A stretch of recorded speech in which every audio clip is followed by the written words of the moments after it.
Good morning, good afternoon, good evening, wherever you are in the world. This is REGANELITE here. Hello, everyone. How are you all doing? Hope you're all doing well. Hope you had a good day. For those who did join me this morning, thank you for coming this morning. Really appreciate it. Hopefully, I will see you guys in 12 hours' time again for another good morning. And we'll be looking at some world news there. So do join me. We'll be looking at some news from outside the UK. Some other outlets and see what they've been saying in the news. Be interesting one. It'll be the first good morning I've done where it's not specifically UK related. So do join me for that. Be an interesting one tomorrow at 8 a.m. If you can join me for that, great. If you can't, no big deal. I'll still have a live stream again tomorrow at 6 p.m. for Snowflake Corner. So do join me for that. But here tonight we are at the Snowflake Viewpoint, episode 97. 3 live streams away, guys. We are 3 live streams away from the 100th episode of the Snowflake Viewpoint. We got to do something special to commemorate it. We need to do something very special for 100 of the 100th episode of this series. It is going to be, got to do something special. So if you got any ideas, send them to me in the comments here in the live chat. If you got some ideas, could do a Q&A. Need to do something big, And I'm gonna remind people throughout the show. Please stay till the end of the show because I have a very big, something related to Pingu and everything that the Penguins have been going through. As you guys know, Pingu has been working extremely hard to fight against Donald Trump and his tariffs. Well, a video has been produced showing their fight. Some of you guys may have seen it already, but do check it out. Come stay with me till the end of the show, and you will see what the Penguins have been doing since then. Today's live stream is dated the 14th of April, 2025 at 8 p.m. UK time. We are dual streaming live on youtube.com/ReganElite and on twitch.tv/ReganElite1. However, for some reason, none of my devices seem to be logging into Twitch chat. So I sincerely apologize to anyone who may be watching on Twitch. I don't know why it's not showing up. I'm going to have a look. I didn't expect this issue to be happening literally 30 seconds before I went live. So it's something that I'm going to have to address. So I do apologize to anyone who's watching on Twitch, but I just cannot see what you guys are saying. So apologies for that. Dave McGinnis, good to see you, my friend. Hope you are doing well. Jao, good to see you there as well. And Aki's Mad, good to see you guys. Hope you're all doing well. Right, I've got 6 stories. Now, like I said, excuse me. As you guys know, I'm not 100%. I may not do 6. I may just do 5. But we'll take each article as it comes here. So the first story I've got is obviously more on British Steel. We talked a bit about it this morning, but there is a bit of an update today since we talked about it this morning for you guys. This one is from the BBC. Okay, just need to breathe. Excuse me. So the government is confident that British Steel furnaces will stay on. So Downing Street have said it is confident the raw materials needed to keep the furnace at British Steel Scunthorpe site switched on will reach it in time. Now, I will say, obviously, on this, there has been reports that some of the materials is already in the UK. They have been offered materials from other sites as well in England. So I'm quietly confident that it's going to be. I'm quietly confident, and I say the word quietly confident, it's going to be okay. I say the word quietly, so I'm not like jumping for joy saying woohoo, it's safe, because nothing is guaranteed safe. At the same time, obviously, one of the things that's not being talked about is what's happening in Port Talbot in Wales, what's happening there, and of course what's happening in Grangemouth there. Both workers and those jobs there are not being looked into, and you know it does feel a bit unfair. And I think unfair is the right word, that they're being ignored, and yet this is being prioritised here. Don't get me wrong, this is very important, but so are both these other issues as well. But it does feel like it's been thrown under the bus there. As the kid, good to see you, buddy. Hope you are doing well. Like, nobody wants to see jobs losses. Nobody wants to see anybody lose their jobs. Nobody wants to see any industry get shut down. China, I don't know if it's in this article, but China have come out and said that they have denied, well, they haven't really denied that they were trying to sabotage, but they've said basically to try to be reasonable. The Chinese embassy has come out and said to be reasonable on this issue. Not quite sure what the Chinese embassy was trying to come across there, but Interesting. So, the government has been attempting to source the materials needed to fuel the plant's central blast furnaces since taking control of it on Saturday, and has confirmed a shipment will arrive in the coming days. So, ministers seized control of operations after talks with British Steel Chinese owner Jinghe broke down, and the government accused the firm of planning to switch the furnaces off. Now, we don't know that for sure. It is something that the unions have made. The company hasn't, as far as I'm aware, the company hasn't denied this. The embassy have not said anything on this. So the fact that the company are not denying this does speak quite a lot of volumes. Beijing has accused the British government of politicising trade cooperation and said the move raised doubts about investment in the UK. This here speaks a lot of volumes as well. This sounds like, to me, like one of the things that China would definitely rather have us do is have us buy their steel instead of making our own steel. So that's what this sounds like here.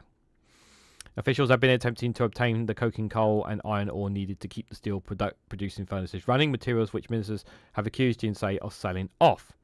Speaking during a visit to the site on Monday, Deputy Prime Minister Angela Rayner said everything is in place for the furnaces to continue to fire after the materials were secured. The Prime Minister's Keir Starmer's official spokesperson earlier confirmed that efforts to ensure a steady supply had been progressed. 2 shipments of both materials are being held at immigration docks 30 miles east of Scunthorpe and will reach the steelworks first, he said, while a 3rd shipment of raw materials is on board a vessel off the coast of Africa that is making its way to the UK. Spokesperson also suggested the order of supplies had begun prior to the government taking control of the site, but there were contractual issues that have now been sorted. Sourcing and transporting the raw materials to Scunthorpe plant is crucial because blast furnaces can sustain permanent damage if their temperatures drops too low, while restarting a furnace if it goes out is costly and complex. An emergency law was rushed through Parliament on Saturday, giving the government control of the Lincolnshire site to prevent Jinghe from closing the furnaces against the minister's wishes. On Monday, the government appointed 2 long-standing British Steel employees to run the plant on an interim basis. That's a good sign there. Obviously, at least having some people who know what they're doing running it until further notice there. Billy Kershaw, good to see you there, buddy. Hope you're doing well. The situation at British Steel has raised questions about Chinese investment in industries in the UK government as deemed strategically critical. Yep, does raise that questions. The Treasury Minister James Murray told BBC Radio 4 Today programme that while Jinghe had clearly behaved irresponsibly, the actions of one firm did not speak to all companies who are based in China. This is true. He also said there is a need for a high level of scrutiny for any government foreign investment in critical infrastructure. The UK government has so far stopped short of taking British Steel back into full public ownership, but has not ruled out nationalisation, while also looking for potential private investors to fund operations at Scunthorpe. Like, really just... One second.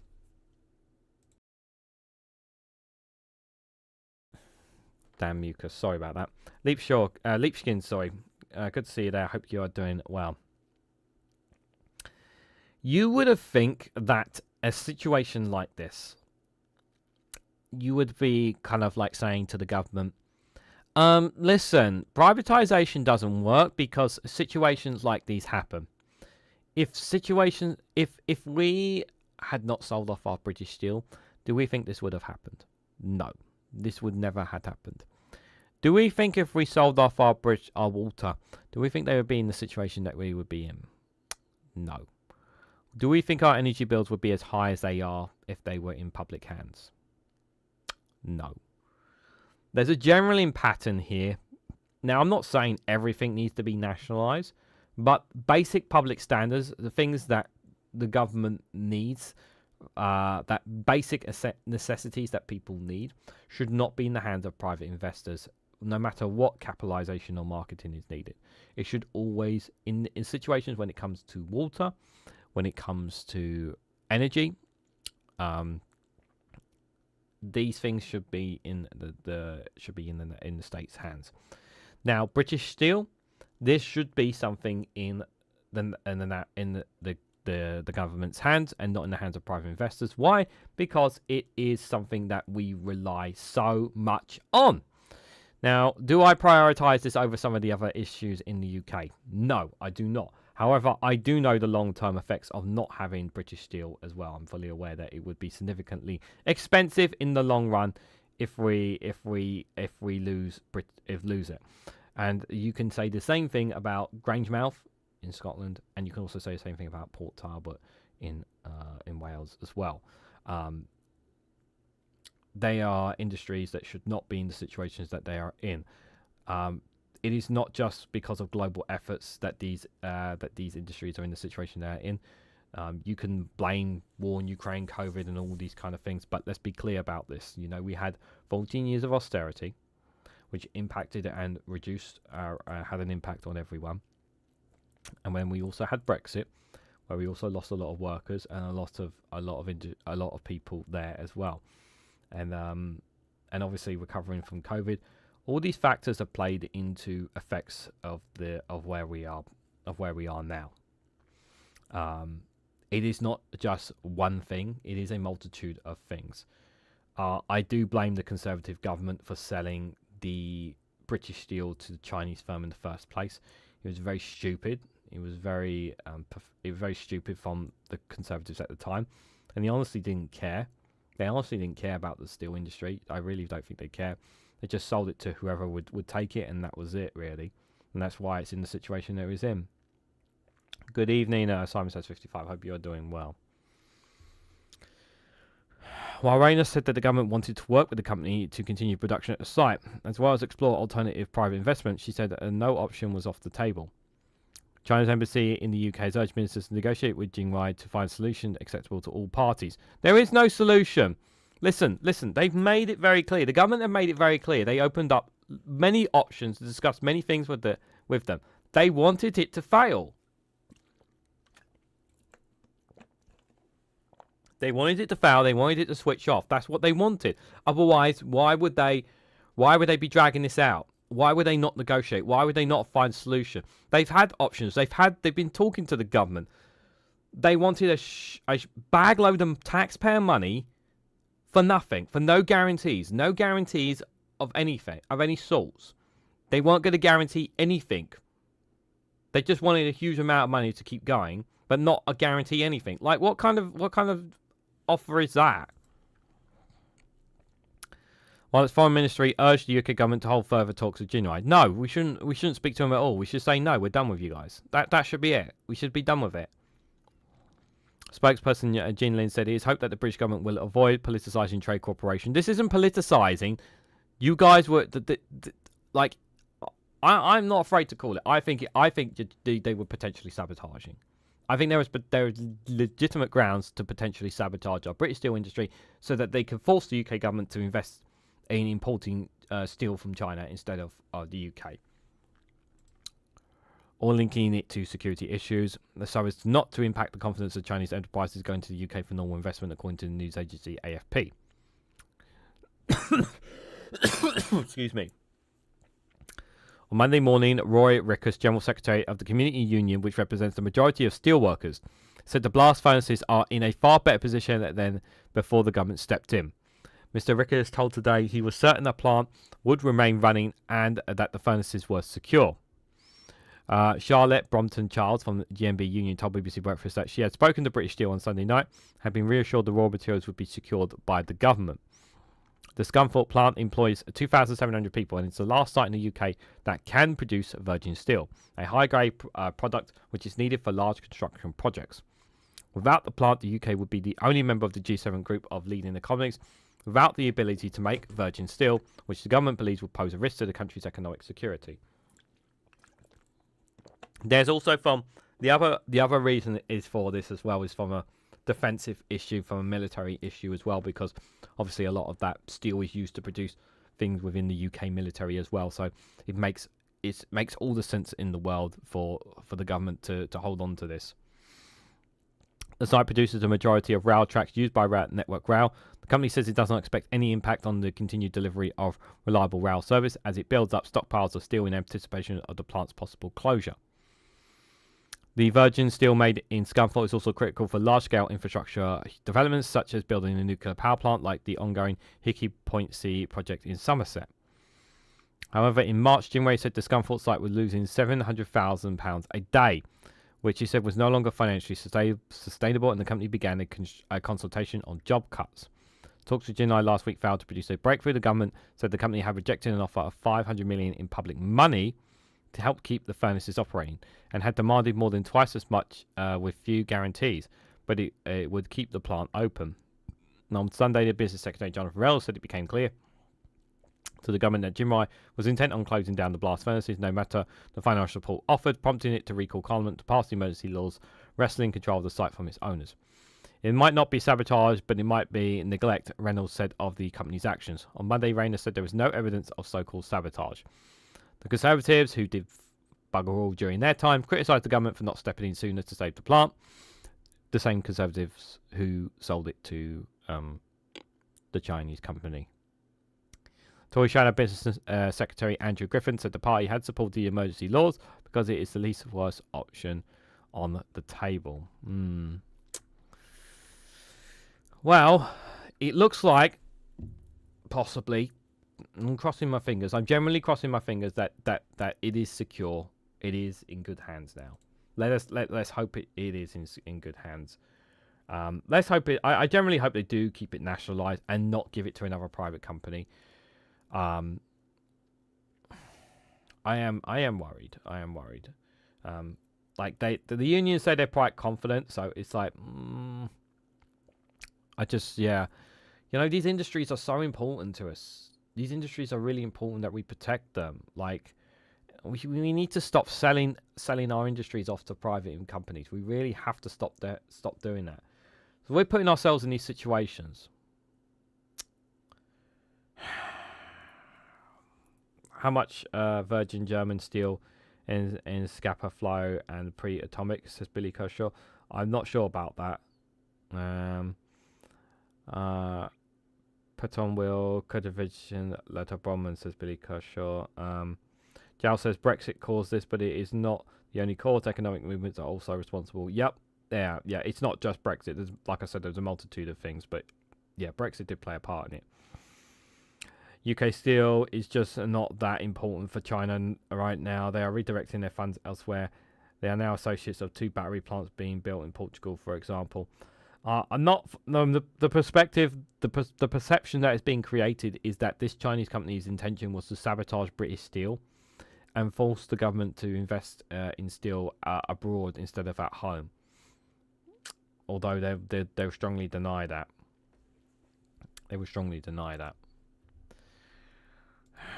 One thing that we spoke about this morning was the bin strikes, guys. I suppose we was expecting, considering it was a Monday, it's like, oh, we'll just have to see how the bin strikes go, guys. We'll see how they go.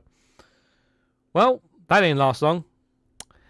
Birmingham burn workers reject the deal to end the strikes. Unite leaders said the partial deal on pay protection for a few was overwhelmingly rejected in the vote as the rubbish piles up. Well, for those obviously who weren't there this morning, we thought that maybe, I was expecting a couple of days that they would have a look over it before making a decision on this. So, and I have done a video on Patreon on this if you guys want to see them as well. And I'll just say what I've said on the Patreon video. There's two sides of this coin when I think about this story, guys. So there's a part of me where it's like, this is unhealthy. This is bad for the area. It's bad for the people. It's Easter week. It's Easter week right now. You have lots of people out and about, and you're seeing all this rubbish piling up, and it's not getting cleared. It's really, really not good in terms of it's a real health hazard for many people out there, and it's obviously breeding lots of rats and infestations and whatnot because the rubbish is literally just sitting there. It's sitting there in black bags and no one is doing anything about it. It's really, really problematic, and it needs to be dealt with. It needs to be dealt with fast. Then there's, on the other hand, you have these workers who have not been getting paid properly for a very, very long time. They've been underhanded and undermined by this Labour-run council for a very long time, and they have had enough. They have had enough, and there is a cost of living crisis right now, as you guys are fully aware of, and people need to get their fair share of pay. Now, I don't know off the top of my head whether they have been getting a decent enough pay, and this is not something that you can entirely blame on the Labour-run council on this issue. You can blame some of this on Brexit. You can blame some of this on the Conservatives' austerity, of course, because I agree that these things do play a factor into the situation of why the resources are run thin. However, I have been very critical of the Labour-run council, and one of the main reasons is, of course, they've not been able to manage their budget. They have to take their fair share of the blame here. However, I'm also going to take a swipe at the Labour government on this issue because it had, like I said this morning, it's been 6 weeks and this deal has now been rejected. What's going on now? So what? Are the government just going to sit on this issue and allow the rubbish to pile up in Birmingham, in one of the England's second largest cities? Like, get off your ass and take action, because clearly this council is incapable of taking action on this issue. Like, and it's ridiculous that there is so-called, there is military coming in to help clear the rubbish, that there is councils from other cities coming in to help clear the rubbish. It's embarrassing. It's really embarrassing. But at the same time, these workers deserve a good pay. So the council needs something from the government. The government, if the councils cannot give the workers what they want, the government needs to find a compromise that's suitable. Because clearly the council are not offering something that is feasible in this situation. Adam Wells-Smith, good to see you there. I hear lots of them got other jobs, so they aren't in a hurry. Lots of cases won't come back. Then we have Rayner employing scab labour and strike breaking. Are you referring to British Steel? Aiden, I'm not sure what you're referring to there. Hello, Rosemary. Good to see you there. Hope you're doing well. Yep, still used for nuclears. It's got no radiation, so it doesn't censor as well as the example says has to care. Yeah. So bin workers have overwhelmingly, so the vast majority have said no to this. Rejected a deal that would have ended up the all-out strike in Birmingham, which caused bin bags to pile up in the streets and an influx of rats in the city. Negotiations between the council and Unite, which is representing the striking workers, have stalled for months, and refused workers have been on indefinite strike since March the 11th. On Monday, the workers were balloted on partial deals on pay protection for a few, according to Unite General Secretary Sharon Graham. The workers voted overwhelmingly to reject the deal, the union said, describing it as totally inadequate offer that still included substantial pay cuts. They also said that the offer fails to address the potential pay cuts for 200 drivers. Yeah, so people losing their jobs there as well. This is the other argument as well that they have on this. Nobody. I don't want to see anybody losing their jobs. Graham said the rejection of the offer is no surprise, as these workers simply cannot afford to take cuts of this magnitude to pay for the price of bad decisions after bad decisions. This, I agree. I agree with this argument point here, and it's a fair argument point. When you've had a council that has been poorly run by Labour, as well as you've had a Conservative government that has caused austerity on them, and yes, Brexit has played an impact on this, and we know Brexit's going to play an impact on this, because there was funding that all the councils had from the European Union, which we don't have anymore because we're not part of the European Union anymore. So all these things have played a factor into this, into why the workers are in this situation. And this is not a situation that the workers want to be in. They do not want to be striking. They want to be able to do their jobs, but they just want to be able to have a decent pay so that they can, be able to pay their bills, feed their kids, just like anybody else out there. But we know that's not the situation right now. She called on the government to intervene and to bring stakeholders together to end the strike, as well as urgently consider Unite's proposal for debt restructure at Birmingham City Council and other local authorities. Unite has set out simple and reasonable steps to the council to resolve these issues, and it's important to remember that this dispute is not about a pay rise, it's about preventing serious pay cuts, she said. It's not about pay rise, it's about pay cuts. Yeah, see, they want their... They haven't had a proper pay rise, is my understanding on them.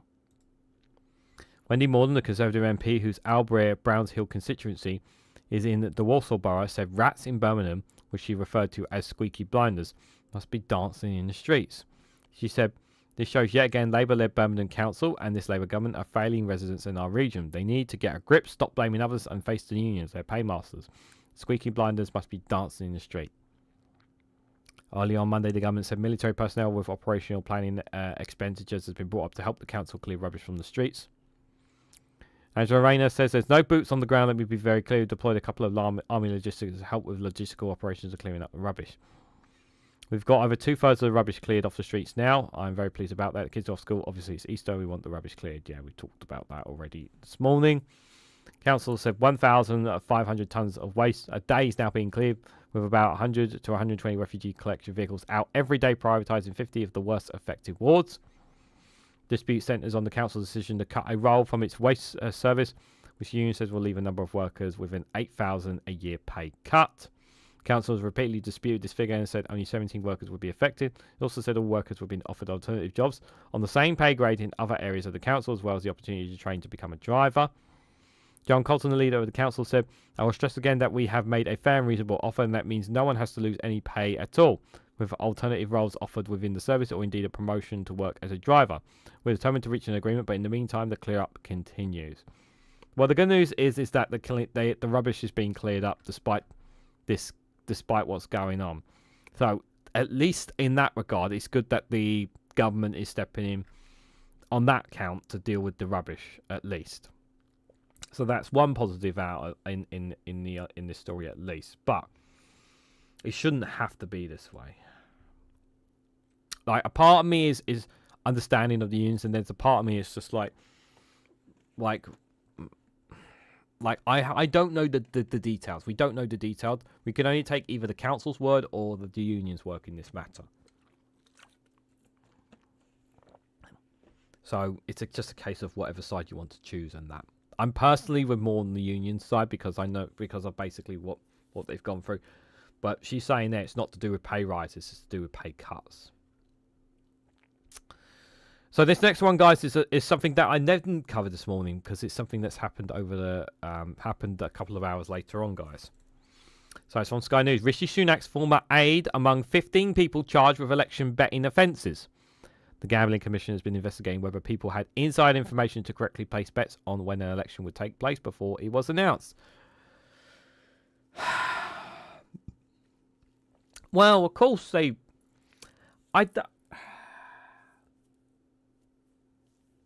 trying to find the right word for this, guys. What did we expect? Like, of course there was election betting. Of course there was election betting. Like, I remember when people started placing bets, and it was just like, this is so stupid. I was just like, of course people have inside information. Like, this is the same crap with regards to Donald Trump and the whole stock market thing. I mean, it's not on the same scale, but it's still. They're literally rigging the system. They're literally rigging the system here. Like, we know that it's nothing. Like, all they're going to do is get slapped with fines. That's all they're going to get. Just going to get slapped with fines, and that's it. It's going to be moved on. Like, it's not going to be any criminal sanctions or anything like that.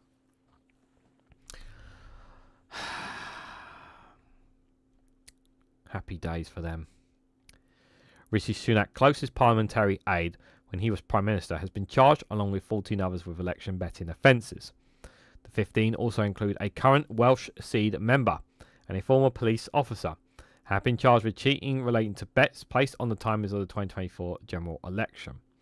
They are due to appear at Westminster's Magistrate Court at 10 a.m. this Friday to face the charges. The Gambling Commission said its investigation, which began in June last year, focused on individuals suspected of using confidential information, specifically advanced knowledge of the proposed election date, to gain an unfair advantage in betting markets.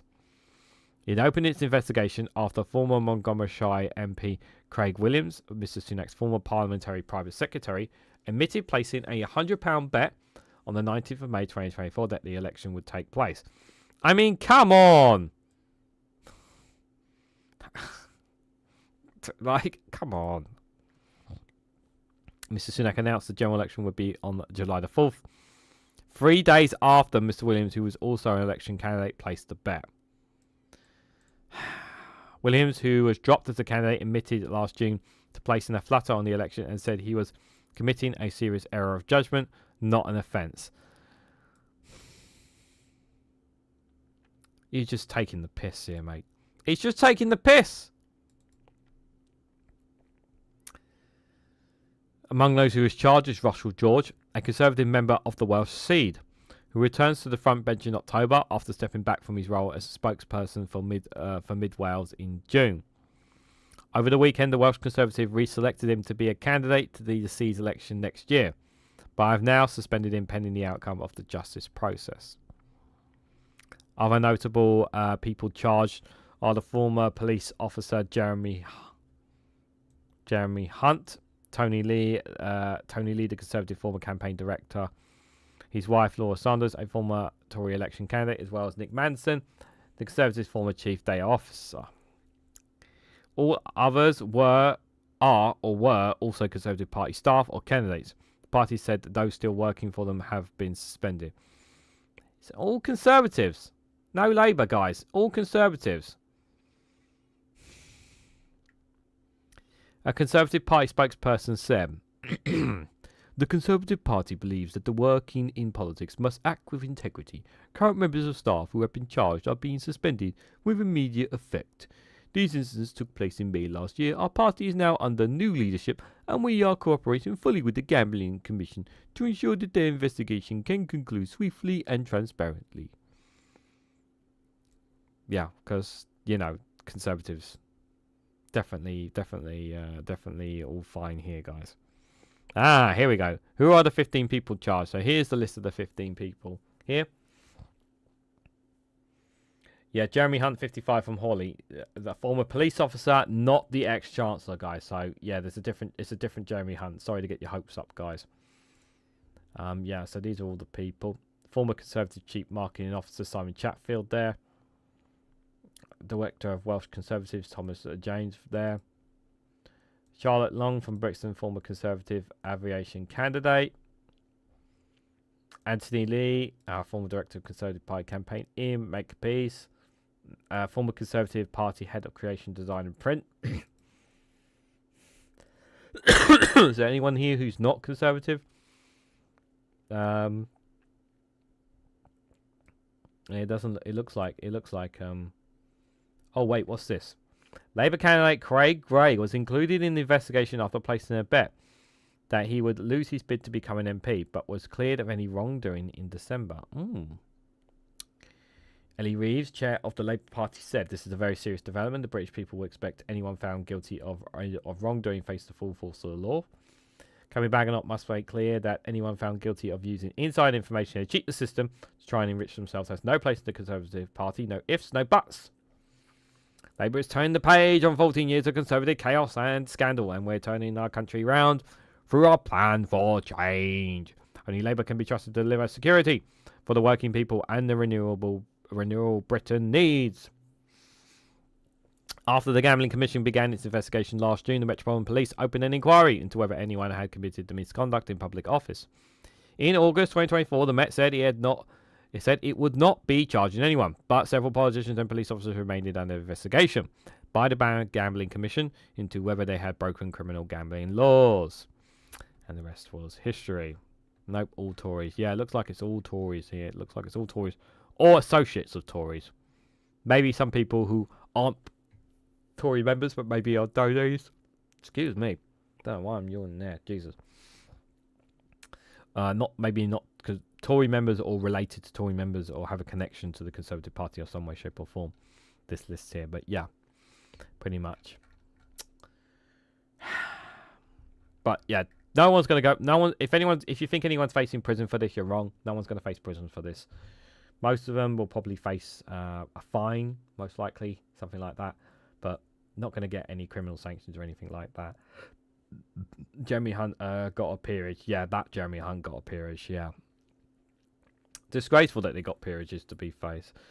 But yeah, yeah, but I had to go with that voice for the Conservative spokesperson because, they're a lot of posh people, aren't they? There are a lot of posh people. Right, I've got 3 more stories to go through, guys. So far, my voice is handling it pretty well, so thank you guys all for being there. I appreciate it. Like I said, do join me for the end of the show because I have a very, very important video regarding to the Pingu and the Penguins Republic. You'll find out at the end of the show about that. But for now, we have an old one I wanted to bring up, guys, because it's been a while since we've heard from them. Oh, just before we do, Alistair Keir, thank you so much for the 5 gifted memberships. Very kind of you, my friend. Gifted 5 gifted memberships to Rosemary, Philip Axford, Chatty Rat, Satoru Hoshi, and 91 Leeds. They've all been gifted memberships. Thank you so much for your support. Much appreciated. So this is an old one, guys, but you know, I've missed Broken News. It's been a while since we've heard from them. Hopefully they'll have a video out this week. But it's titled called that, you know, America insists that they're not the bad guys, guys. They're not the bad guys.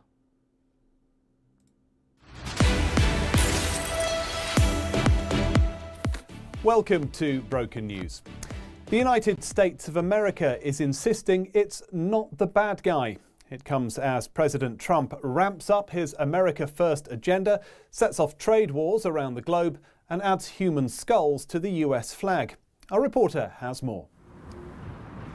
In an attempt to calm unwarranted hysteria over unfounded allegations of authoritarianism, the United States government says, "We're not the bad guys, and anyone who says we are will be shot in the face." President Trump claims the legacy media is obsessed with painting him personally as a bad guy. The 45th, 47th and final president says just because he's refusing to support allies that are under attack has made his entire country a laughingstock, is something of a proven fraudster and convicted felon, and someone who has a tendency to get a little bit rapey with young girls. That doesn't make him bad or wrong or incompetent or stupid or dangerously unhinged. Speaking from the new government HQ, a hollowed out volcano here on Death Island, Trump insisted America is and always has been the home of the good guys. It is, after all, he said, where Jesus Christ was born.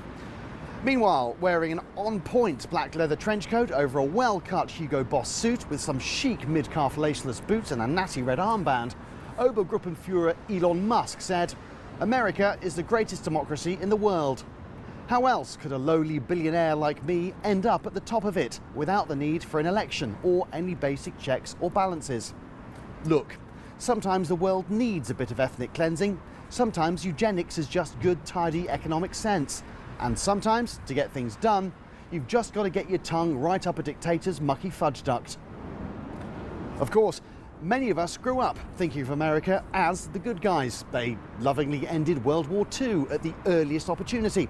They kindly invented Kanye West for us. And they've tried to spread freedom by thoughtfully installing puppet governments in countries coincidentally rich in natural resources.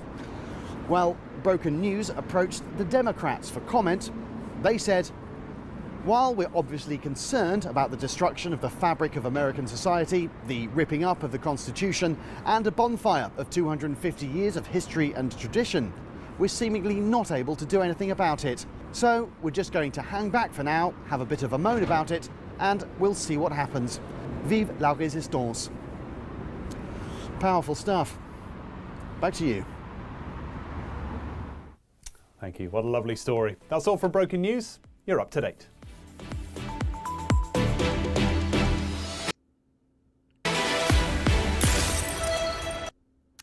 We're up to date, guys. We're up to date. Oh, I just seen a bit of a jump. Let me just check the let me check the stream. We're still here because there was a bit of a jump there. Nope, looks like we're okay. I hope you guys enjoyed that. It was an old one, but well, I missed the Broken News. You know, been a while since we've done a Broken News there. Roger Devine, good to see you there. Has anyone seen Trump talking about the guy accidentally deported? Yeah, I've seen it. I might talk a bit about it tomorrow morning on the Snowflake Corner. Good to see you there. Hope you are doing well. Tories got it, Taser. Good to see you there as well. Anybody else lurking in the chat? No worries, Billy Kershaw. Thanks for popping in. It's always a pleasure to have anybody on. So appreciate you dropping by either way. Yeah, it seems okay. Yeah, there was a bit of a stutter there. So this is a story we saw this morning, guys. Let's have I want to dive a little bit more deeper into this one, guys. This was an exclusive from the iPaper. So a new plan to save the UK's car industry to be in the government's industrial strategy, with the US accounting for UK automotive exports worth 7.6 billion. Starmer will also act domestically to protect the industry. The industry has really taken a battering, pretty much since Brexit. We have taken a huge. The industry has taken a massive hammering because a lot of the parts that were required to build the cars that we wanted are from the EU, and they're still getting like. The industry's not dead, but the industry has really significantly declined since Brexit. Yes, of course, there have been, what's happened with the Trump tariffs has definitely harmed us. And the war in Ukraine and obviously COVID played impacts on the industries as well as others as well. But Brexit is the main really one that really stung the industry more than anything. When you think about the car industry and how much it has suffered as a result of it, that's the one that sticks out to me more than any. Casper Northerner, good to see you there. Hope you're doing well. Thank you for being a member for 15 months. Much appreciated. Thank you. I really appreciate your support. Hope you are doing well. And anybody else who's lurking, I haven't said hello to. Hope you're all doing well. So let's have a bit more read into this, guy. So Sir Keir Starmer's upcoming industrial strategy will prioritise car making as the Prime Minister scrambles to contain the fallout from Donald Trump's tariffs. The move comes after the President of the United States slapped a 10% tariff, a baseline tariff on UK goods, rising to 25% for cars, while the government continues to try and negotiate down the car tariffs and talks on an economic deal with the White House, with the US accounting for around 17% of all UK automotive exports, worth £7.6 billion. Starmer will also act domestically to protect the industry. So a senior trade sector source told the iPaper that the car industry was likely to ask for tax breaks, including to incentivize people to take up electric vehicles, as well as target subsidies to support manufacturing. That comes at a cost. So where do you get the money for this if they were to do... If Rachel Reeves was to do this, where's she going to get the money for this? Because, even though she has money in the back of her couch when it comes to military defense, when it comes to other things, the money's not there for some reason. The sector is also expected to ask for further easing of existing targets and fines, after Starmer last week watered down the mandate for zero-emission vehicles, ZEVs, which will ban the sale of new cars powered by petrol and diesel from 2030 to boost the industry. While the car industry was not mentioned specifically by the Department for Business and Trade in its preview of the industrial strategy last year, it is set to be included as part of the advanced manufacturing sector, which is seen as a crucial driver for future economic growth. The shift is a sign of the government's determination that has been seen to be protecting the industry in the face of the tariff threats. So Rachel Reeves on Sunday promised to bring forward action from our industrial strategy to support the economy and remove barriers to growth.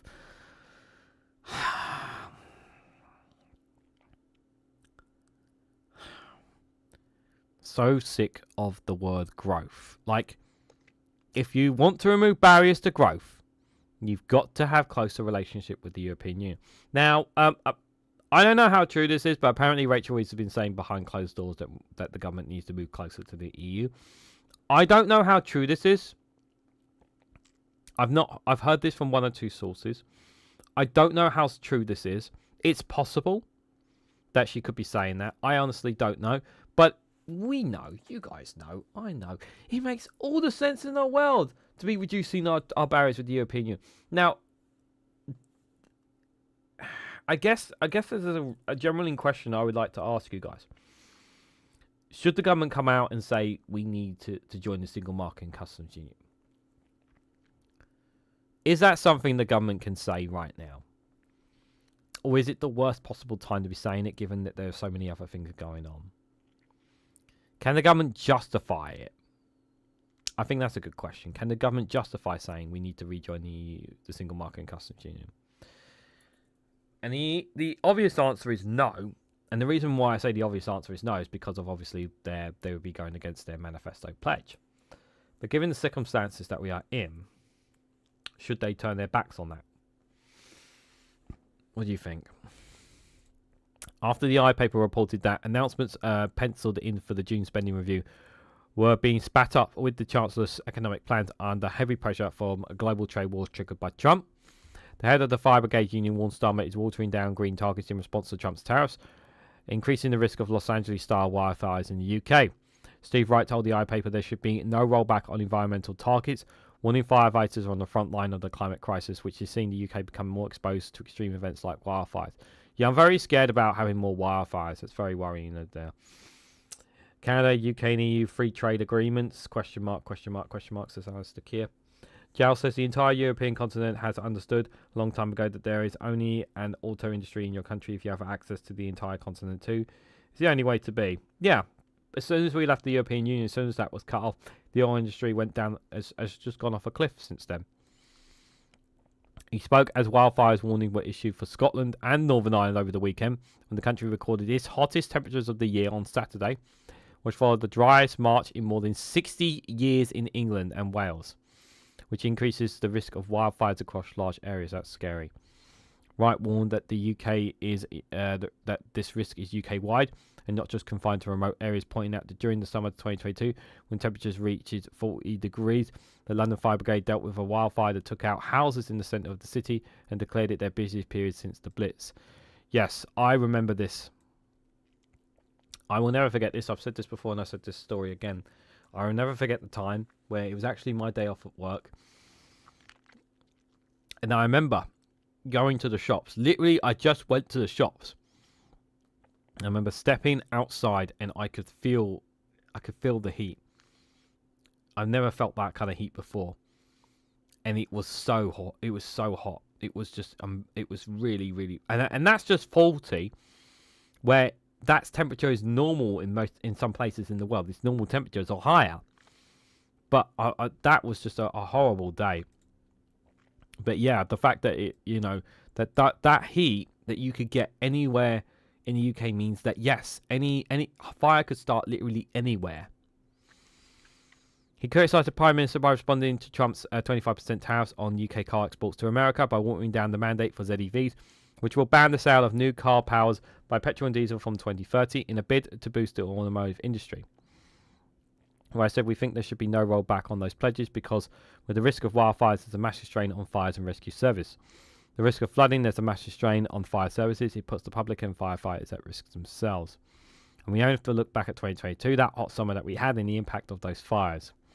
Responding to the FBU, a number 10 source on the government said they have kept the 2030 target on petrol and diesel fuels. This is just about introducing flexibility to make it work for business, and we stand by our wider net zero mission. Yep, that's all well and good. I don't know if we're going to get a summer like that of 40 degrees. I hope not, because I don't want to experience that again on this. But I've always feared that we may have it again in the future. I just don't know. I hope I'm wrong, but yeah, that does terrify me. But as for the UK car industry and the industrial strategy, we know the solution. The solution is we've got to reduce our trade barriers with the EU if we want to protect. If the government are serious about protecting the car industry, they need to specifically reduce the trade barriers for the car industry so that the businesses can get the car parts and imports that they need in order to thrive again. Well, I don't know if they can thrive again. I think that's the wrong words. So they can recover, shall we say, from Brexit. I think that's a better word to describe it. I don't know if save's the right word, though. And no, they can't because there isn't a mechanism for it, says Akismab. Jal says Portugal does not have a national industry, but it has a lot of auto buildings for Germany and Spain, so we have a part of their audio production. That's how things work. Okay. Thanks for that. Appreciate it. The next story I've got for you guys, like I said, do join me at the end for the March of the Penguins. You want to see that video at the end of this show. Trust me, you do not want to miss it. It will be worth it. The next, trust me, Pengu is not featured in the video, but he helped produce it, if you want to know. We have a story from The Independent here by a man who I've met. And he is considered a hero to many of us. Steve Bray, guys. Britain's Stop Brexit Man acquitted by judge over his musical protest outside Parliament. The anti-Brexit activist, who has spent years mounting a one-man protest outside Britain's Parliament, has won a court victory against a police attempt to pull the plug on his musical activities. unless you change the law, you can't stop him doing what he does. All hail Steve Bray. So what's the story about, guys? I love the pictures on the right there. Very cool. So Steve Bray, the anti-Brexit activist who has spent years mounting a one-man protest outside Britain's Parliament, won a court victory on Monday against the police in an attempt to pull the plug on his musical activities. A judge in London cleared Steve Bray, known as the Stop Brexit Man, of failing to comply with a police order to stop playing amplified music in Parliament Square on the 20th of March 2024. Bray, 56, came to prominence in the years after... What's going on? Hey. That's very weird. Sorry about that. Don't know what's going on there. There we go. I don't know. Yeah, I jumped a bit before, guys. I think it's all the cookies. Sorry about that. Bray, 56, came to prominence in the years after Britain's 2016 vote to leave the European Union by blowing Stop Brexit near television reporters during live broadcasts wearing a top hat and the blue and white yellows of the EU flag. More recently, he has taken to play satirical tinge songs before Parliament's weekly Prime Minister's question sessions, including the themes from The Muppet Show and Darth Vader's theme from Star Wars. He blasted "Things Can Only Get Better" outside number 10 Downing Street when the then Prime Minister Rishi Sunak called an election in May 2024. Bray, who represented himself during his trial, argued that the music was part of his fundamental right to protest, and Deputy District Judge Anthony Woodcock agreed. Handing down a not guilty verdict at magistrates' courts, the judge said, put your words back in, Regan. The judge said that Steve Bray believes that he has an important message to dissemble. How he chooses to express those views is a matter for him. The judge said nothing that lampooning the government through satire is a long tradition in this country. After the verdict, Bray said that today is a very important day, not just for us as protesters, but for everyone's freedom of expression and their right to protest. Regardless of what side of the fence you're on, whatever your protest is, this is a victory for you, he said. So yes, they tried to silence Steve Bray, and he was victorious, guys. So yes. What a stupid thing to try and take him to court over. The thing is, you're gonna, unless you take away you have to take away freedom of speech. And are they prepared to do that? The government. Not this Labour government, I don't think. But the police still have too much powers. We know they still have too much powers. And the thing is, the protesters still haven't... The laws that the police still have, they still have the same laws that were empowered to them by the Conservatives. Labour have not rescinded them back still. They still have far too much powers. I know Labour have got other priorities. I just hope that they do not forget about them. But I'm not holding my breath on them. But this is a good news story, guys. It's a good news story because Steve Bray will continue to do the work that he does. I don't remember having a conversation with him. He was generally he was a nice guy because at the end of the day, he's doing this bit. I was chatting to one or two other lads I spent more time chatting to one or two other guys who were there. But he generally is a good person, and his battles against Lee Anderson have been quite famous, especially when Lee Anderson has assaulted him, in my view. He has assaulted Steve Bray, in my view, in my opinion, on that as well. Let's have a think about the pro-Palestinian protesters. Yeah, that's a good point as well, Rosemary. The Palestinian protesters. I know they are looked and treated indifferently compared to other protesters because of how Israel has influence within this government and the police force. They're looked at indifferently. I'll never forget this.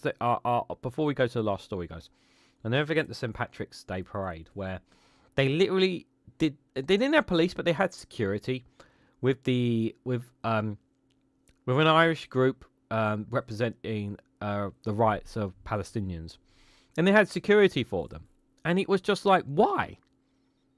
Like they're standing in solidarity with the people of Palestine, but for some reason here in the UK we have to treat them indifferently. Like if that was an Israeli group, do you think they would have security? No, they would not. But because it's Palestine, they're treated differently. I hate it. I hate that they are treated indifferently. It's the same with climate protesters as well. I read earlier police on the scene were working with an outdated map of exclusion zones around Parliament. They're looking for they're looking for some kind of loopholes of some way to stop Steve Bray doing what he's doing. They're looking at any and every like there must be one. I bet you there are some. I bet you there are one or two police officers who cannot stand the man, and the police are getting badgered all the time by some politicians saying you need to get rid of this man. You need to find a legal way to get rid of this man. That's what some politicians will be doing. Like I guarantee you, Lee Anderson will be bugging. Will be one of those who will be bugging. Like I said, guys, do join me at the end for the video on the Pingu's proud production. But just before we get to that, we have one last story to cover here, guys. And this is from Byline Times with an argument piece from them. So what is the point of Labour winning the next general election if it governs as Reform-Lite? The political strategy being pursued by Keir Starmer and his advisors mean whatever party comes first in 2029, Nigel Farage wins, argues Neil Lawson.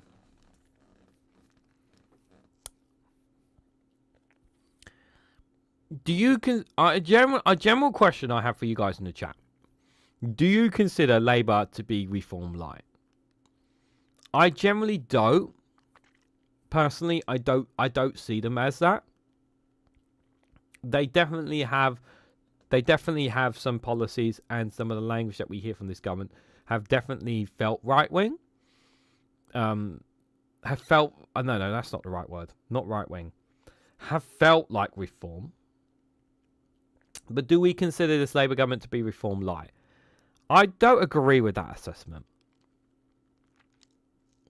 Now, don't get me wrong. If anyone's wondering, I'm chewing on a locket because, as you the guys know, I still suffer from sore throat and whatnot. But, like, don't get me wrong. Like, I'm with you guys when it comes to some of the policies that this Labour government introduced, like not removing the two-child benefit cap, what they did to the winter fuel payments, just ones and not helping the WASPy women. I'm sure I missed one or two other stories that you guys will remind me in the chat, but. They're clearly trying to appeal to the right wing, though. Roger Devine hits the nail on the head there. I think that's the right words. Yeah, they are. I think that's exactly the right way to put it, Roger. Thank you for that. They are definitely trying to appeal to the right wing. I think that's definitely the way they are trying to go about it. I think they're giving the left trying to give the left little bits, and then they're trying to give the right a reason to vote for them. Like. And I think the best way to highlight that is the whole border security command nonsense. When they keep banging on about how many people they deported. That stuff is like trying to appeal to the right wing, saying, look, we're actually doing this. But is that actually getting through to reform voters? Probably not. Labour or anything they think is popular at the time. That's a good point. Popularity does appeal it. But right now, their popularity is... right now. I think that's the best way to describe their popularity right now. So let's have a read, guys. So what will happen at the UK's next general election? There's a long time between now and then, but let's just hypothetically go along with it. It feels insane to even guess. Indeed, why bother when we are just 9 months out from the last... excuse me, and seemingly decisive ballot. Normally, a majority of 172 would have people thinking about the election after just after the last Labour landslide of 1997. These are not normal times. I tried to second guess the outcome of 2024 after 2019, and it got horribly wrong. Back then, Boris Johnson looked impregnable, not just in terms of his 80 parliamentary majority, but a seemingly permanent post-Brexit realignment of British electoral policies around the red wall. Surely only a progressive alliance could combat the shift to the right and stop a second Johnson victory, ? But around the corner, out of sight lurked not just COVID, but the wanting self-destruction of the Conservative Party and the fall of the SNP. Parliamentary majorities now and just ensure the winning party stays in office. It doesn't just make them powerful as the flip leaders, merely trying to survive the day and hope something turns up, which it usually doesn't. And so the only question voters have to answer on the 4th of July 2024 was not who had the best vision or policy to transform the country, but who would you vote for to kick the Conservatives out? So successfully did the progressive parties focus their efforts, and so systematically and determinedly did the electorate place their tactical votes. A record number of over 500 progressive MPs were returned to Parliament. Let's be clear, the last general election, one of the main priorities was getting rid of this Conservative government. That was the number one priority for the majority of the British public. They wanted them gone because there were still too many idiots, and we know there's a lot of thick idiots because they were voting Conservative. We had to get rid of them. We had to get them out of power. Had to be done. I know I don't agree with this assessment that Labour are worse than the Conservatives. I still, at this time of this, so far, yes, what a lot of things Labour have done have been terrible, but still it doesn't compare to what the last 14 years of the Conservatives have done. It doesn't, in my opinion. You can disagree, and that's totally fine, guys. But, we had to get rid of the Conservatives. I just think it's wrong to say that this Labour government is worse than what the Conservatives have done in the last 14 years. We haven't even done a full year of them in power yet, guys. And they have done some good policies. Yes, they've done a lot of bad policies as well, but they have done some good stuff as well. But you wouldn't know it because not being the Conservatives was never going to be enough. To govern demands a vision and a plan to implement. As commentators as politically far right as Raphael Bear and Michael Gove have. From different vantage points, they begun to point out that Labour has neither, without any directional or operational guidance, especially in a poly crisis world. Government eventually inevitably becomes a matter of surviving the day. Just 9 months after the electoral landslide, Labour has lurched from pessimism to optimism and back again, and enacted policies that were once deemed only fit for the Conservatives. I think that's a good way of putting it, pessimism to optimism, because on the world stage, Keir Starmer has hit the nail on the head. I mean, what happened with Zelensky at the White House and the response from the UK taking a stance on that? From the global perspective, Keir Starmer has been brilliant. On the global stage in that regard, when it comes to our support for Ukraine, and on the global stage, I think he's been brilliant. But domestically, it's not been that good. And he's very bland. Yes, he's very boring. He's very bland, and yeah, he's very robotic without a shadow of a doubt. And he is becoming and I'm gonna add this because I think this is true. You listen to Keir Starmer, I don't know how many of you listened to the committee hearing he had. It was very robotic. I was listening to it for Helena from No Justice, listening to her responses to it, and I could see exactly what she was saying, in saying that this is so robotic, not giving any concrete answers, a lot of scripting, and it just felt like a lot like Conservatives. But I definitely understand that. Well, we don't know, Akisman. It hasn't even been a year. It's not the 14 years of Conservatives. Now, I'm not saying Labour are going to be perfect, but we do. I am prepared to wait and see how the end of this year goes, at least. But you guys know I'm still critical of Labour. I'm certainly no Labour supporter, as you guys know it. Too early, REGANELITE, but they're heading that way by the looks of it, in my opinion. Hopefully, Labour are doing the policies things that they were, getting the negative stuff out of the way at the beginning of the term. Yeah, that's one of the counter arguments a lot of Labour supporters have been saying, is that Labour are doing a lot of bad policies now, so they don't have to do them later on. But and that's probably true. I mean, if I'm in power, it makes more sense for me to do bad policies early rather than later on.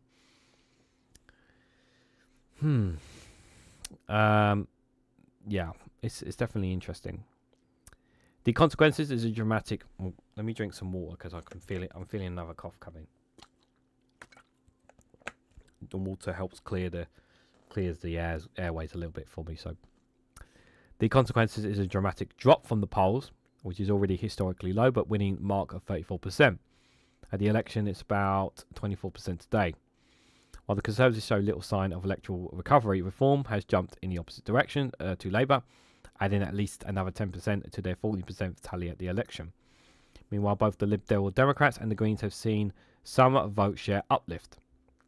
Polls regularly have 5 parties in double digits in a system designed for 2. The next election is not just impossible to predict, but if this trend continues, it's likely to end up in electoral chaos of tiny shifts in votes from one party to another to lead to massive changes in seat allocation. I'm going to spend one of my good mornings ranting about the Green Party. I'm not going to save it for here. I'm going to save it for one of my good mornings this week, because I do have there are things that are bothering me about them. Adding to the possibility that Sir Keir Starmer won't survive a full term, and Labour could very well flip its leadership, just like the Conservatives, excuse me, in a desperate attempt to revive their fortunes. Also, like the Conservatives, there is little chance of a comprehensive or convincing vision and plan for any newcomer, so everything will soon spring back to survive in the day. Yeah, Kemi's just useless. Like, she's not speaking to the general public. I generally think that this, when I've seen people still voting Conservative, I think it's just because of, I think it's either people who just vote Conservative because they want to, or people who chose not to vote Conservative at the last general election and are voting Conservative because they just believe in the Conservative Party no matter what they do. Like some of those voters, for me, it's not just a case of some of them are filthy rich. I see them as some Conservative voters who are literally vote for them while at the same time the party takes money out of their pocket. Like, that's how I see it sometimes. All of this unprecedented unpredictability, what we do know is that it could help us think about the shape of the next election. The first and biggest point is that living standards is the only game in town, and Labour looks nowhere near offering any kind of meaningful change on this account. And that gives the madness of Trump, and given the madness of Trump, people could be even worse off. Here, I'm reliably informed there's a rift between Number 10 and the Treasury. The former prioritising living standards, but the latter, who runs economic policy, more focused on public service delivery and key driver of electoral success. Both can't be right, and the party and personal poll ratings of Starmer and Rachel Reeves drops to Liz Truss and quasi-quartile levels. Watch this space for traditional tensions between Downing Street and neighbours. Well, the Treasury... No, I'm glad they actually mentioned this, because the Treasury are the reason the winter fuel payments were changed. It's possible that the Treasury were the reasons they kept the 2-child benefit cap. The Treasury, the rumour is the Treasury are playing too much into the finances, too much. And Reeves needs to push them away and let the government try and fix things, instead of trying to balance the books all the time. Like, for me, it's not about balancing the books. It's about getting people on their feet. That, for me, is the priority. That's more of a priority, because if you get people on their feet, the books will balance themselves, because people will be able to afford to live, be able to afford the things that they need. Like, you fix the healthcare, you will have people be able to recover from their sickness. If you get decent paying jobs, you have decent homes, people be able to, police are able to deal with crime in the right manner. The priority is helping people. Its government are not putting money into the pockets of people. Yeah, they're trying. It comes across that they're helping the working class people by the pay rise that they did. But I've said before, it doesn't mean bugger all when your water bills are going up. They've gone up this year, gone up this month. They've gone up this month, your water bills. Happily paying more for your water here in England. Council tax, energy. Yeah, it's just ridiculous. If I lived in England and I vote Greens, I would, yeah, I don't blame, yeah. The problem is that, I don't want to go into it here, but the problem is that the Greens social media is shit, like Labour's, and that needs to be addressed. And there is actually something that I've had a long think about doing, possibly, with regards to that. I might share it in another good morning.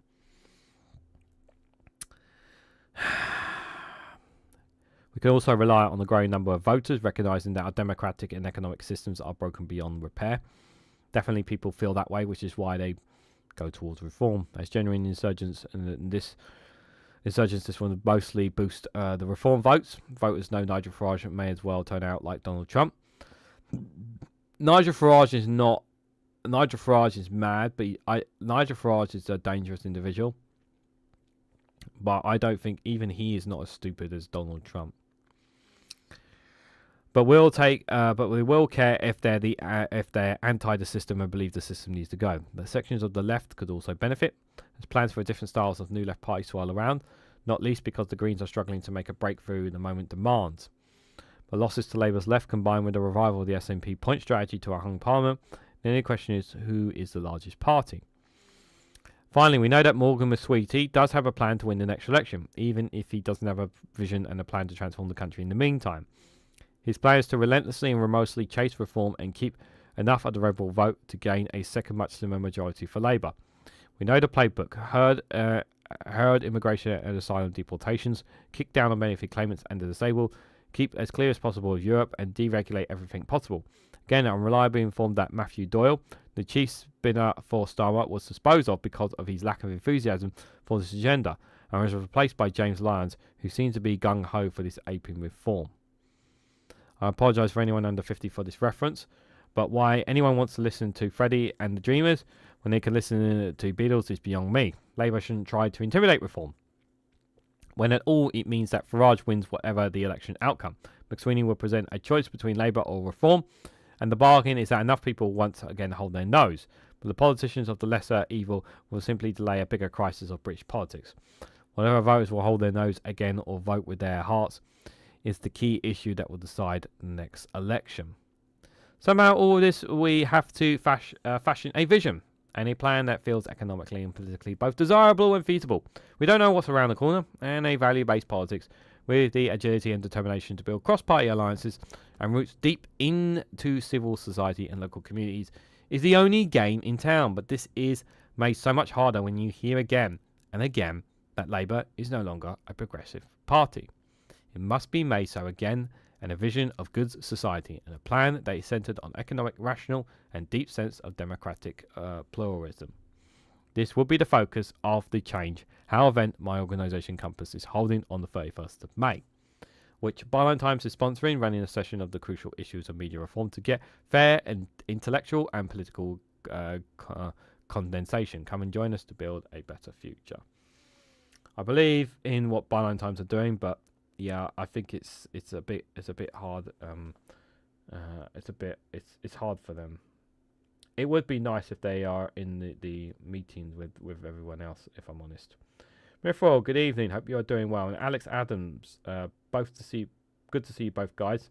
You come you come to the end of the show, but don't worry, you're in for a great surprise, as will everybody else in just a moment.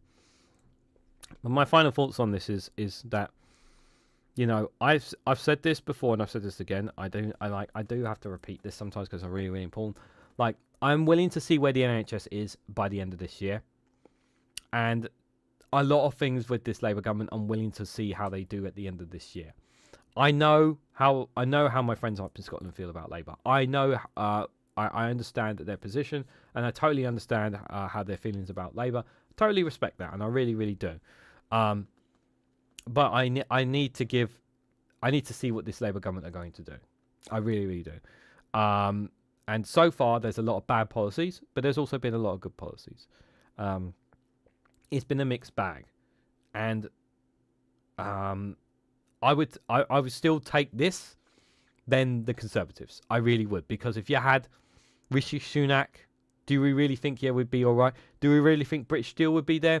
Do you really think that we'd be all better off? Do you think the councils would be in a better place? Like, can you imagine, like, you having Rishi Sunak dealing with Donald Trump? Can you imagine some of their people who are chancellors dealing with it? Like, no, I just don't want to think it, guys. I just don't want to think it. I really, really don't. Like, could you imagine the Conservatives, like, turning on Ukraine? Can you imagine that? That would just be horrible. X-Man will go for a nap and they'd be up all night. Night shift starts tomorrow, says Alex Adams. Everyone's saying hello. Right, guys. It's time. For those who have stayed to the end, I promised you guys you would be rewarded. So, some of you guys may have seen this video because I shared it on a post. The Democratic Penguins Republic has had to step up, rise from the ashes after the trade war with Donald Trump. So I hope you are ready to march for the Penguins and stand in solidarity with them. Pingu will be watching very closely with me on this one, guys.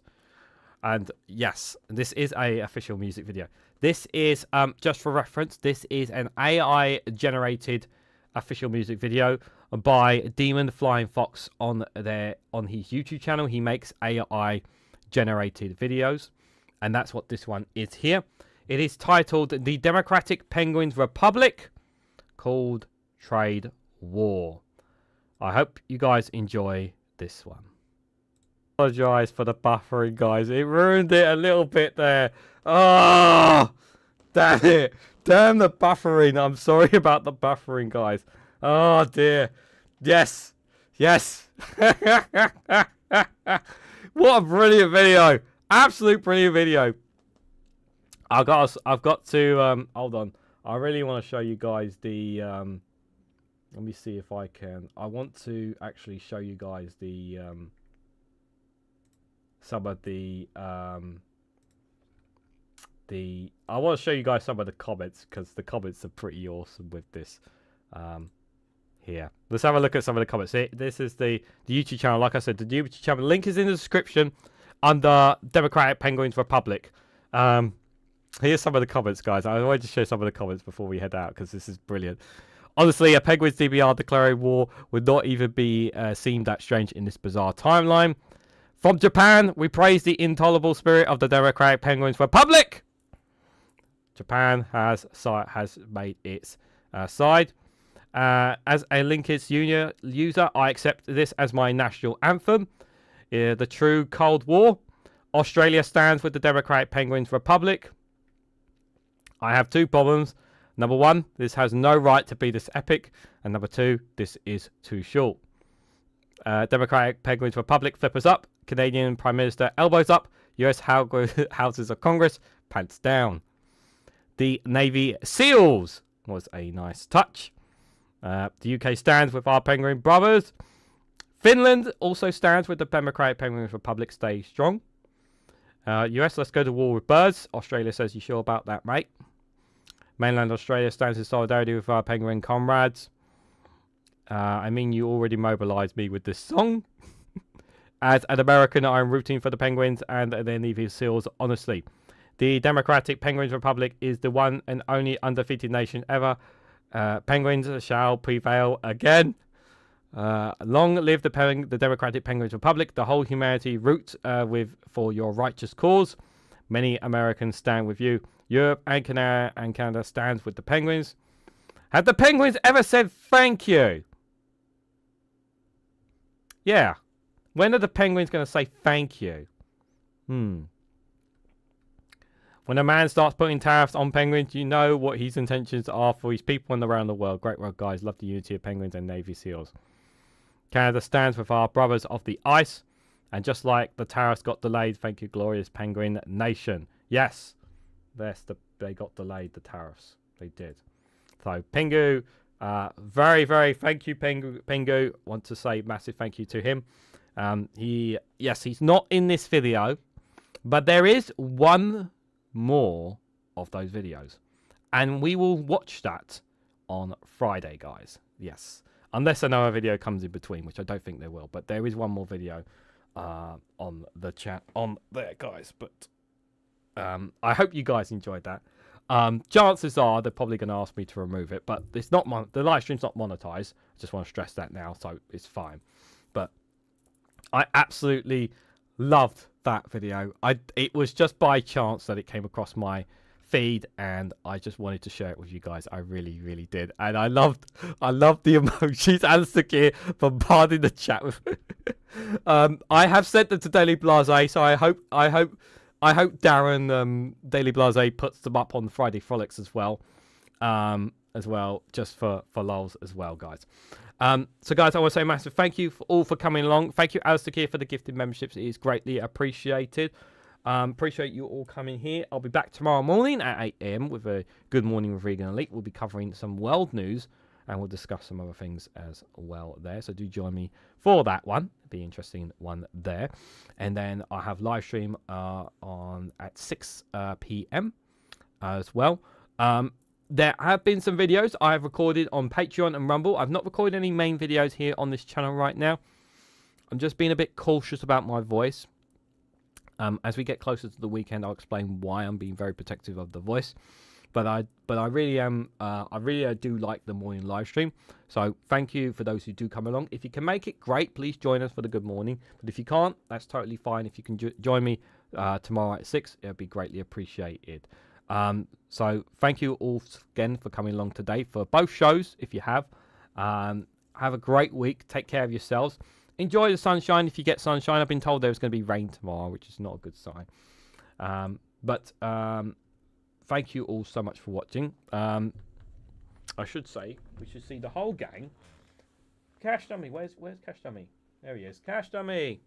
I don't know why he's been hiding. We should say goodbye to the whole gang. Cash Dummy there, hiding behind the lava lamp. Ollie the octopus and Blaze is there as well. So, you know, while Pingu's taking all the spotlight, we do have to give love to the rest of them, guys. We do have to give love. So just one last final thing to say, guys. If you haven't already, please hit that like button. We greatly appreciate it. Share this across social media so others notify this live stream. If you haven't subscribed already, please consider subscribing because it really does help support the channel.